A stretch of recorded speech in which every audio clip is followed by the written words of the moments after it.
আসসালামু আলাইকুম।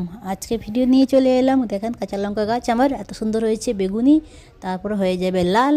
তো কালারটা খুব সুন্দর। আজকে শিশির অনেক অন্ধকার, কাল থেকেও ডবল, একদম কিচ্ছুই দেখা যায় না। আমার এই বাড়ি কি সুন্দর গাছপালা, কত সুন্দর ফুল হয়ে গেছে দেখেছেন।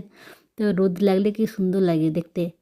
তাই আপনাদের সঙ্গে একটু শেয়ার করছি। এই যে এইখানে গাঁদা ফুল, ধনেপাতা, কাঁচা লঙ্কা, টমেটো সব কিছু লাগিয়েছি।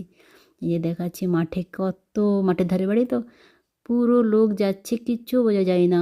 হাঁটতে এখন তলা ফেলেছে, ঠিক আছে, পুরো সাদা। আমাদের বাড়ি বোঝা যাচ্ছে, এখানে কিচ্ছু বোঝা যায় না। তাই এত শিশির পড়েছে। এই লোক সাইকেল নিয়ে যাচ্ছে, কেউ বাইক নিয়ে যাচ্ছে, কিচ্ছু বোঝা যায় না, একদম অন্ধকার। এখানে তলা ফেলেছে এই ছোট্ট, তারপর ওর থেকে একটু বড় হয়েছে। এইদিকে দেখেন তলা সব এসছিতে, কি তলা ভালো হয়। এখানে আমি আমার বাড়িতে চলে এলাম, অন্ধকার যা হয়েছে, ঘোরা ভালো নয়, শরীরও খারাপ করবে। তাই টমেটো দেখছি কি কত কত বড় বড় হয়েছে টমেটো গাছে, এত জল জমেছে, শিশিরের জল সব জমে জমে আছে। কত ছোট ছোট টমেটো হয়েছে। এই টমেটো বড় হলে, পাকলে তখন দেখাবো আবার ভিডিও করে। অনেক ফুল বসছে।